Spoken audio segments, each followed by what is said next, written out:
Hello everyone, good morning. आर 2023 के लिए आप लगातार लगे हुए हैं। मैंने आपको कल एक वीडियो में बताया था कि अब से जितने भी वीडियोस मैं आपको कराऊंगा उसमें मैं मोस्ट इंपॉर्टेंट चीज़ें आपको कराता चलूँगा। अगर आपने वो वीडियो 101 से 2 बार देख लिया, एक दो बार अगर आपने उसको किताब से पढ़ लिया, तो आपके लिए चीज़ें इतनी आसान हो जाएंगी कि आपको रिटेन करने में प्रॉब्लम नहीं होगी और आपका वो टॉपिक बहुत आसानी के साथ तैयार हो जाएगा। मुझे नहीं पता कि ये वीडियो कितने लोग आप लोग देखोगे, लेकिन इतना मैं आपको गारंटी के साथ बता रहा हूँ। मैं कभी गारंटी देता नहीं हूँ, लेकिन मैं इतना इस वीडियो में गारंटी के साथ बता रहा हूँ कि जो ये वीडियो देखेगा, ये जितनी भी चीज़ें मैं इसमें कराने वाला हूँ, ये बहुत इंपॉर्टेंट है एंड इसका फ़ायदा उन्हें एग्जाम में पता लगेगा। कितनी फिल्टर्ड चीज़ें हैं ये आपको तब रियलाइज़ होगा जब आप ये वीडियो देखोगे और उसके बाद में एक बार किताब लेकर के बैठोगे। बात करता हूँ, क्योंकि समय इंपॉर्टेंट है, एक मिनट कीमती है, तो सारी इंपॉर्टेंट चीज़ें इस वीडियो में कराऊंगा। आगे चलता हूँ। देखिए, जो राज्य निर्वाचन आयोग है, स्टेट इलेक्शन कमीशन, इसका देख लीजिए 23 अप्रैल 1994 इसकी स्थापना हुई थी। 1995 से पंचायतों का चुनाव करा रहे हैं। ध्यान रखिएगा ये चीज़, यूपी की बात हो रही है, मैं ये यूपी का करा रहा हूँ। 23 अप्रैल 1994 को स्थापना हुई थी, 1995 से पंचायतों का चुनाव करा रहे हैं।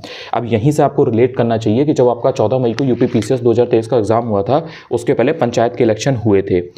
स्टेट इलेक्शन कमीशन हमेशा स्टेट में इलेक्शन के लिए जिम्मेदार होता है, इलेक्शन वगैरह करवाता है। अभी आप देखेंगे कि जब सेंटर के इलेक्शन होंगे तो फिर जो मेन निर्वाचन आयोग है, इलेक्शन कमीशन है, वो सारी चीज़ें करवाएगा। आचार संहिता वगैरह लगती है, सारी चीज़ें होती हैं, वो सारी जो बेसिक जो चीज़ें हैं वो आपको मालूम है, पार्टी वार्टी का जो भी होता है। राज्य निर्वाचन आयुक्त इस समय कौन है? मनोज कुमार। तो ये आपको ध्यान रखना है कि मान लीजिए आपका एग्जाम आज से 6 महीने बाद हो रहा है, 1 साल बाद हो रहा है, तो उस समय जो राज्य निर्वाचन आयुक्त हैं वो आपको देखने हैं। ये 3 फैक्ट इंपॉर्टेंट है, याद रखिएगा। इसके बाद आप बात करते हैं कि यूपी में जो पंचायत विधि संशोधन अधिनियम है, ये 1994 का है। ये एक्टिव है यूपी के अंदर कब से? 22 अप्रैल 1994 से। 22 अप्रैल 1994 से ये एक्टिव है, लागू है। यूपी में आप बात करोगे कि जो जिला पंचायत है और क्षेत्र पंचायत एक्ट है, ये कब से लागू है? ये एक्टिव है 1961 से, फंक्शनल है, एक्टिव है 1961 से। It was based on BR Mehta committee recommendations. ये आपको याद रखना है। आपसे पूछा जाएगा क्वेश्चन में कि यूपी में जो जिला पंचायत और क्षेत्र पंचायत एक्ट है वो कब से है, तो आप बता देंगे कि ठीक है, इट इज़ फ्रॉम 1961। और अगर पूछा जाएगा किसकी कमेटी के रिकमेंडेशन पे था, किस समिति के रिकमेंडेशन पे था, तो BR मेहता कमेटी के रिकमेंडेशन पे था। बहुत इंपॉर्टेंट है। इसके बाद है 73वां संशोधन अधिनियम, जो आपका 1992 का था, 73rd अमेंडमेंट एक्ट। इसमें पंचायती राज संस्थाओं को दर्जा दिया गया था। पंचायती राज जो इंस्टीट्यूशंस हैं इनको दर्जा दे दिया गया था। पार्ट ए आर्टिकल 243 आ जाता है और आर्टिकल 243 ओ तक आ जाता है। ये इसमें पूरा आर्टिकल 243 ए से आर्टिकल 243 ओ तक, पार्ट ए। इसके बाद आप बात करते हो कि जो 17वीं विधानसभा थी, 17वीं विधानसभा, उसमें 44 महिला सदस्य थी, यानी कि जो विमेन मेंबर्स हैं वो 44 थी। इसके बाद आप बात करते हो यूपी के जो मुख्य निर्वाचन आयुक्त हैं, यूपी के मुख्य निर्वाचन आयुक्त वो अजय शुक्ला है। इसका भी सेम सीन है, जब भी आपका एग्जाम हो तो उसके पहले आपको करंट का हमेशा देखना होता है, क्योंकि ये अपडेट होता रहता है। या मान लीजिए कभी, वैसे तो इतना फ्रिक्वेंटली चेंज नहीं होता है, लेकिन मान लीजिए कि आपके एग्जाम के पहले एकदम से चेंज हुआ है, किसी को बनाया गया है, किसी को, इसमें जनरली क्या होता है, प्रमोशन होता है। लाइक जो पहले थे उनको और बड़ी पोस्ट पे रख दिया या उनको कहीं ट्रांसफर कर दिया एंड किसी दूसरे को बना दिया प्रमोट करके, तो ये चीज़ अक्सर होती है इसमें। इसके बाद आप बात करते हैं 1949 की, तो 1949 में ग्राम सभाओं की स्थापना हुई थी। अब ये ग्राम सभाओं के ऊपर डायरेक्ट स्टैटिक का क्वेश्चन यूपी पीसीएस 2023 में आया हुआ है, क्योंकि पंचायत के इलेक्शन हुए थे, तो वो जो टॉपिक है वो अपने आप में इंपॉर्टेंट हो गया था, पंचायती राज, ग्राम सभाएं। तो इसलिए याद रखिए ये 1949 ग्राम सभाओं की स्थापना। To the point, exam oriented चीज़ें मैं आपको करा रहा हूँ, ध्यान से पढ़िएगा इनको। इसके बाद में आप बात करते हो पंचायती राज की, तो इसमें संयुक्त प्रांत में पंचायती राज को एक्ट है वो पारित हुआ था 1947 में। संयुक्त प्रांत पंचायती राज एक्ट पारित 1947, यही मैंने यहाँ पे नीचे आपको बताया हुआ है। अब याद रखिएगा कि यूपी के अंदर 10 बार प्रेसिडेंट रूल लगा हुआ है, राष्ट्रपति शासन जो है वो 10 बार लगा हुआ है। पहली बार कब लगा था? 25 फरवरी 1968 को लगा था, 26 फरवरी 1969 तक। 25 फरवरी 1968 से 26 फरवरी 1969 तक लगा था पहली बार। 10वीं बार अगर बात की जाए तो 8 मार्च 2002 से 3 मई 2002 में लगा था। वर्तमान में प्रोटेम सभापति कौन है? कुंवर मानवेंद्र। ये भी आपको उस समय अपना देख लेना है, जब भी आपका एग्जाम हो तो उसके आसपास का एक बार हमेशा देख लें, क्योंकि ये मान लीजिए चेंज हुआ है तो फिर आपको अपडेटेड पता होना चाहिए, इसलिए मैं आपको ये रिलेट करके बता रहा हूँ। 3 बार सीएम कौन कौन बने हैं? ये मोस्ट इंपॉर्टेंट क्वेश्चन है। इसमें चंद्रभान गुप्त आ जाएंगे, मुलायम यादव आज मुलायम सिंह यादव जी आ जाएंगे और एनडी तिवारी आ जाएंगे। इसके बाद में आप बात करते हो कि विधानसभा के कोरम के लिए सदस्यों की जो संपूर्ण संख्या है उसका कितना % जरूरी होता है। ये आरओ 2021 का क्वेश्चन है, तो ये 1/10 नीडेड होता है। विधानसभा का पहला अध्यक्ष पुरुषोत्तम दास टंडन, बहुत इंपॉर्टेंट है, याद होना चाहिए। विधान परिषद के पहले सभापति डॉक्टर सर सीताराम, संयुक्त प्रांत उस समय हुआ करता था तो उसके डॉक्टर सर सीताराम थे, मोस्ट इंपॉर्टेंट। यूपी की विधान परिषद के यूपी की विधान परिषद की अगर आप बात करोगे तो इसमें चंद्रभाल आ जाएंगे आपके। फिर आप बात करते हो चौधरी चरण सिंह और वीपी सिंह की, ये यूपी के सीएम थे और इंडिया के पीएम भी बने। ये भी क्वेश्चन पूछा जाता है कि यूपी के कौन कौन से ऐसे मुख्यमंत्री थे जो भारत के प्रधानमंत्री के पद को भी जिन्होंने सुशोभित किया, तो उसमें चौधरी चरण सिंह आ जाएंगे। इन्हीं के नाम पर लखनऊ का जो एयरपोर्ट है वो भी है, और जो विश्वनाथ प्रताप सिंह जी हैं, वीपी सिंह, ये भी हैं। इसके बाद यहाँ बात करते हो पहले सीएम, पहले मुख्यमंत्री यूपी के कौन थे, तो वो आपके जीबी पंत हो जाएंगे, गोविंद बल्लभ पंत।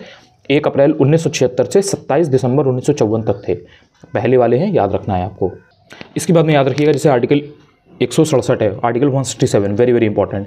इसमें सीएम राज्य के प्रशासन संबंधी मंत्रिपरिषद के समस्त निर्णयों तथा प्रशासन व विधान के लिए प्रस्तावित उन मैटर्स की इन्फॉर्मेशन राज्यपाल को यानी कि गवर्नर को देता है जिसकी सूचना राज्यपाल स्वयं मांगता है। ठीक है, तो ये आर्टिकल 167 आपको अच्छे से याद रखना है। इसके बाद बात आती है धन विधेयक की। धन विधेयक जो होता है उसकी विधानसभा में स्थिति सर्वोच्च होती है। दूसरा फैक्ट ये इंपॉर्टेंट है कि विधान परिषद सिर्फ इसको 14 दिनों तक रोक सकती है और कुछ नहीं कर सकती। इसके बाद बात आ जाती है लोकसभा की। यूपी में लोकसभा अगर आप देखोगे, जो कि अभी आपको 2 ही महीने बाद सारी चीज़ें देखने को मिल जाएंगी, केंद्र में इलेक्शन होने वाले हैं, सेंटर में। तो लोकसभा के 80 निर्वाचन क्षेत्र हैं। एससी की सीट्स कितनी हैं, 17 हैं, वेरी इंपॉर्टेंट। एसटी की कितनी है, 9 सीट्स रिजर्व, कोई सीट रिजर्व नहीं है एसटी के लिए। इसके बाद आप बात करते हो कि सबसे कम विधानसभा सीट कहाँ पर है, हमीरपुर, महोबा, चित्रकूट, ललितपुर और श्रावस्ती, हर जगह पर 2-2 सीट हैं। ये विधानसभा की सीट की बात हो रही है। इसके बाद में आप बात करते हो कि यूपी की जो विधान परिषद है उसमें कितनी सीट्स हैं, तो उसमें 100 सीट्स हैं। इसमें कितना कितना डिस्ट्रीब्यूशन होता है, तो इसमें आपको पता होना चाहिए कि 38 तो विधानसभा से आ जाती हैं, यानी कि जो लेजिस्लेटिव असेंबली है। 36 आ जाती हैं अर्बन लोकल बॉडीज़ की, ULBs 36। 8 होते हैं टीचर्स, 8 होते हैं यूनिवर्सिटी के ग्रेजुएट्स, और 10 सीट्स जो होती हैं वो राज्यपाल नाम देता है, यानी कि बेसिकली गवर्नर नॉमिनेट करता है। इसके बाद एक बहुत इंपॉर्टेंट फैक्ट है कि विधानसभा के द्वारा अगर कोई विधेयक कोई पारित कर दिया गया है, मनी बिल के अलावा की बात हो रही है, उसको विधान परिषद पहली बार में 90 दिनों तक यानी कि 3 महीने तक रोक सकती है, और दूसरी बार में 1 महीना यानी कि 30 दिन रोक सकती है। कुल मिलाकर के कितना हो गया, 120 दिन यानी कि 4 महीने। इसके बाद बात आ जाती है आर्टिकल 169 की। मोस्ट इंपॉर्टेंट क्वेश्चन है, ये भी आपसे पूछा जा चुका है, it has already been asked. विधान परिषद का जो गठन है या इसका समापन है वो राज्य विधानसभा के संकल्प प्रस्ताव के द्वारा संसद के द्वारा होता है, यह आपको याद रखना है, बहुत इंपॉर्टेंट आर्टिकल है ये। बात आती है आर्टिकल 163 की। कुछ कार्यों को छोड़कर मंत्रिपरिषद राज्यपाल की हेल्प करती है, ये आर्टिकल 163 है। आर्टिकल 161 की अगर आप बात करोगे, आर्टिकल 161, राज्यपाल को इसमें अधिकार प्राप्त है, यानी कि जो गवर्नर है उसको इसमें अधिकार प्राप्त है किसी अपराध में या किसी लॉ के अगेंस्ट दोष सिद्ध व्यक्ति के दंड को क्षमा, प्रविलंबन, विराम, परिहार या दंडादेश के निलंबन, परिहार या लघुकरण का आधार है। बेसिकली जो सजा माफ कर दी जाती है ना, अगर इन शॉर्ट आपको बताऊं तो जो सजा माफ कर दी जाती है, किसी की 5 साल सजा है तो 2 साल कर दी, या किसी की फांसी की सजा है तो उसको उम्र कैद की कर दी, तो इस तरीके की जो चीज़ें होती हैं वही यहाँ पर आपको बताया गया है इन डेप्थ। तो ये आपका आर्टिकल 61 में है, बेसिकली गवर्नर की पावर है, तो वो आपको पता होनी चाहिए। आर्टिकल 159 की आप बात करते हो तो इसमें क्या है कि जो गवर्नर है वो स्टेट हाईकोर्ट के चीफ जस्टिस या सीनियर मोस्ट जस्टिस के सामने ही शपथ लेता है। जो ओथ सेरेमनी होती है ना, जो गवर्नर अपना आप कह लो कि ऑफिशियली जो अपना ऑफिस होल्ड करता है, तो वो स्टेट हाईकोर्ट के, जैसे यूपी है तो यूपी हाईकोर्ट जो होगा उसके चीफ जस्टिस या फिर जो सीनियर मोस्ट जस्टिस है उसके सामने ही अपना ओथ टेकिंग करेगा। इसके बाद में बात आती है आर्टिकल 155 की। राज्यपाल की नियुक्ति राष्ट्रपति के द्वारा होती है, आर्टिकल 155। आर्टिकल 156 की आप बात करोगे तो राज्यपाल राष्ट्रपति के प्रसाद पर्यंत अपना पद धारण करते हैं। मोस्ट इंपॉर्टेंट चीज़ें हैं ये दोनों फैक्ट याद रखिएगा, आर्टिकल 155 156। इसके बाद में बात आती है आर्टिकल 154 की। राज्य की कार्यपालिका शक्ति राज्यपाल में निहित होती है। इसी तरीके से केंद्र में होता है तो वो राष्ट्रपति के पास होती है, यहाँ पर स्टेट की आप बात करोगे तो गवर्नर में होती है, यानी कि राज्यपाल में। पहले ज़माने में बोलते नहीं थे कि गवर्नर हो गया कहीं के, तो उस तरह से आप रिलेट कर सकते हो इसको। अंग्रेजी राज्य की स्थापना के समय यह बंगाल प्रेसिडेंसी का हिस्सा था, जो बंगाल प्रेसिडेंसी है उसका हिस्सा था जब अंग्रेज़ों की हुकूमत थी, और इसको पश्चिमी प्रांत भी पहले बोला जाता था। इसके बाद आप बात करते हो 1833 की, तो 1833 में आगरा प्रेसिडेंसी बनी। पश्चिमी प्रांत बंगाल प्रेसिडेंसी से अलग हो गया था। ये जो अभी आपसे पश्चिमी प्रांत की बात हो रही है ना, ये बंगाल प्रेसिडेंसी से अलग हो गया था और आगरा प्रेसिडेंसी बन गई थी, लेकिन 1833 में 1833, ये याद रखना है आपको। इसके बाद आप बात करते हो 1836 की। इसके बाद इसमें क्या हुआ कि जो मुख्यालय है वो आगरा को बना दिया गया और ये उत्तर पश्चिमी प्रांत कहलाया जाने लगा। इसके बाद बात आती है 20 साल बाद की, यानी कि 1856 की। अवध का ब्रिटिश साम्राज्य में विलय कर दिया गया, अवध को मिला लिया गया था ब्रिटिश साम्राज्य में, तो ये बात हो रही है 1856 की। देन 1858 में, यानी कि जो रिवोल्ट हुआ था 1857 का, उसके बाद की बात हो रही है कि जो मुख्यालय है वो आगरा से इलाहाबाद चला गया था। उस समय ऑब्वियसली इलाहाबाद था, प्रयागराज है, तो आगरा से इलाहाबाद हो गया था। उसके बाद में अगर आप बात करोगे कि जो अवध है उसका मुख्यालय फिर लखनऊ को बना दिया गया था बाद में 1858 के बाद में। और उत्तर पश्चिमी प्रांत का जो प्रशासनिक और न्यायिक विभाजन है वो कर दिया गया था, यानी कि जो उत्तर पश्चिमी प्रांत है इसका जो विभाजन है वो कर दिया गया, डिस्ट्रीब्यूशन कर दिया गया। और ये 1977 तक रहा, 1977 तक। मुख्यालय इलाहाबादी था, लेकिन जो अवध वाला था उसका लखनऊ था। तो ये आपको ध्यान रखना है, यानी कि जो इधर वाला रीजन था आपका फैजाबाद, अयोध्या और लखनऊ, ये वाला जो रीजन था पूरा अवध में जितना आ रहा है वो लखनऊ उसका था। और जो उत्तर पश्चिमी प्रांत जिसको कहते थे उसका मुख्यालय इलाहाबाद था। और ये 1877 तक रहा है। 1877 में उत्तर पश्चिमी प्रांत आगरा अवध ये कहलाया जाने लगा। 1902 में आकर के आगरा अवध का संयुक्त प्रांत कहलाया जाने लगा।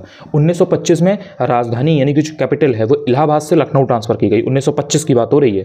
और लखनऊ में न्यायिक पीठ भी डेवलप की गई, यहाँ पर मतलब ये भी इस्टेब्लिश हो गई थी। 1935 की अगर आप बात करोगे तो लखनऊ राजधानी घोषित हो गई थी। जो लखनऊ है वो आपकी कैपिटल घोषित हुई, डिक्लेयर हुई कब? 1935 में। 1937 में संयुक्त प्रांत बन गया जिसको यूनाइटेड प्रोविंस आप बोलते हो। 1950 में वही यूपी आपका फाइनली। इसके बाद आप बात करते हो उत्तर प्रदेश, 1950 में उत्तर प्रदेश हो गया था। और 2018 में पहला यूपी डे मनाया गया था 24 जनवरी को। अभी अगले महीने आप इसको सेलिब्रेट करोगे, देखोगे उत्तर प्रदेश सरकार पूरा इसका अरेंजमेंट करती है। इसके बाद में 9 नवंबर 2000 को क्या हुआ था कि 27वां राज्य उत्तराखंड बनाया था। पहले उत्तराखंड सेम था, आपने देखा होगा, पहले पूरा सेम था ना, यूपी और कोई डिफरेंस नहीं था। फिर उत्तराखंड बना दिया गया। तो ये कब बनाया गया था? 9 नवंबर 2000 को 27वां राज्य था। BHU के जो छात्र थे यानी कि बनारस हिंदू यूनिवर्सिटी के, इनके छात्रों ने स्वतंत्र शासन की स्थापना की थी। गांधी जी के आदेशों के अकॉर्डिंग मद्य निषेध एटा मैनपुरी में 1938 में बोला गया था कि भैया एटा मैनपुरी वाला जो एरिया है ना इसमें मद्य निषेध करो, यानी कि जो शराब वराब है इसको मतलब इसको प्रोहिबिट करना चाहिए, बंद करना चाहिए, नहीं पीना चाहिए। बेसिकली उस साइड बहुत ज़्यादा इसका कंजप्शन होता था, तो उसके लिए गांधी जी ने आदेश वगैरह दिए थे। इसके बाद बात आती है 1942 की बम्बई में। इसमें अखिल भारतीय कांग्रेस सम्मेलन हुआ था, भारत छोड़ो प्रस्ताव पारित हुआ था और गांधी जी के द्वारा करो या मरो का नारा दिया गया था। ये 3 इंपॉर्टेंट चीज़ें हैं 1942 के बम्बई अधिवेशन में। ये 3 चीज़ें आपको याद रखनी है। इसके बाद मैं बात करता हूँ गांधी जी की। गांधी जी ने पूना के आगा खां महल में, गांधी जी जो थे पूना के आगा खां महल में इनको रखा गया था। वहाँ पे नेहरू को अहमदनगर के लिए रखा गया था, ठीक है, जब इनको बंदी बनाया गया था तब की बात हो रही है। 1942 की बात अगर करेंगे तो बलिया में राष्ट्रीय सरकार की स्थापना हुई थी चित्तू पांडे के नेतृत्व में। चित्तू पांडे के नेतृत्व में राष्ट्रीय सरकार की स्थापना बलिया में 1942 में हुई थी। 1947 की बात करोगे तो कांग्रेस गवर्नमेंट हुई, यूपी में जीबी पंत ने लीड किया, नेतृत्व संभाला। 1937 की अगर बात करें तो कांग्रेस गवर्नमेंट के पीएम कौन थे? जीबी पंत थे, बने थे। अगर आप बात करो कांग्रेस गवर्नमेंट 1939 में एक्ट लाई थी, सबसे पहली बात आपको याद रखना है, कुटीर उद्योगों की स्थापना करने के लिए। काश्तकारों की उस समय समस्या थी, उसके रिगार्डिंग बहुत सारी चीज़ें हो रही थी। इसके बाद आप देखते हो समाजवादी दल का नेतृत्व। समाजवादी दल का नेतृत्व कमलापति त्रिपाठी, तारापत भट्टाचार्य और डॉक्टर संपूर्णानंद इन्होंने किया था। इसके बाद आप बात करते हो अप्रैल 1934 की, इसमें अखिल भारतीय कांग्रेस समिति की स्थापना हुई थी। इसके सदस्य संपूर्णानंद थे, वाराणसी से, बहुत इंपॉर्टेंट पर्सनालिटी थे, आपको याद रखना है। इन्होंने एक प्रायोगिक समाजवादी कार्यक्रम इसको स्टार्ट किया था, प्रारंभ किया था। और जमींदारी प्रथा का उन्मूलन की बात इन्होंने की थी। उद्योग हो गए, भूमि हो गई, बैंकों का नेशनलाइजेशन हो गया, इन सबके पर्चे पब्लिश किए गए थे। इसके बाद में ध्यान रखिएगा कि जो इंडिपेंडेंस फॉर इंडिया लीग है ये नेहरू और सुभाष चंद्र बोस की है। इसके बाद में जो अखिल भारतीय किसान सम्मेलन है, किसान सम्मेलन की बात हो रही है, अखिल भारतीय, ये लखनऊ में हुआ था 1936 में। इसमें 3 लोग बहुत इंपॉर्टेंट थे और उनके पद भी इंपॉर्टेंट थे। तो इसमें जैसे NG रंगा थे, इंदुलाल याज्ञिक थे और सहजानंद थे। तो जो सहजानंद है वो अध्यक्ष थे, NG रंगा महासचिव थे। तो ये 2 पद आपको याद रखने हैं। बाकी जो तीसरे इंसान है इंदुलाल याज्ञिक ये थे। इसके बाद आप बात करते हो चौधरी खलीकुज्जुमा की। ये मुस्लिम लीग के प्रमुख नेता थे, बहुत इंपॉर्टेंट लीडर थे मुस्लिम लीग के। 1937 में इलाहाबाद में नेहरू जी से मिले थे। ये बहुत इंपॉर्टेंट फैक्ट है, इनके बारे में याद रखिएगा। इसके बाद में जो याद रखिएगा कि जो मोहनलाल सक्सेना है संयुक्त प्रांत के, ये कांग्रेसी लीडर थे। पूछा जा सकता है आपसे, नेहरू के विरुद्ध मुस्लिम लीग से कोलिशन करना चाहते थे। ये नेहरू के अगेंस्ट में जाकर के मुस्लिम लीग से कोलिशन करना चाहते थे, उनके साथ गठबंधन करना चाहते थे। इसके बाद आप बात करते हो राज्यपाल हैरी हेक की। इन्होंने 1 अप्रैल 1937 में नवाब चतारी का नेतृत्व किया था और अल्पमत की सरकार इनकी थी। इसके बाद आप बात करते हो संयुक्त प्रांत की, तो ये 1926 में इलेक्शंस हुए थे। नेशनलिस्ट पार्टी की सबसे ज़्यादा सीटें इसमें रही थी, नेशनलिस्ट पार्टी की सबसे ज़्यादा सीटें रही थी इलेक्शंस में 1926 के संयुक्त प्रांत में। इस वीडियो में यहीं तक। इसके जो सेकंड पार्ट होगा उसमें मैं इसके आगे की चीज़ों को कवर करूंगा। I hope you like this video. Channel पर पहली बार आए तो चैनल को सब्सक्राइब भी कर सकते हैं, चाहे तो टेलीग्राम चैनल भी ज्वाइन कर सकते हैं, बिकॉज बहुत सारी चीज़ें मैं वहीं पर देता हूँ। Thank you so much. Anuj Chaturvedi UPPSC Telegram channel है, आप वहाँ पर ज्वाइन करोगे तो आपको चीज़ें पता लग जाएंगी, मिल जाएंगी।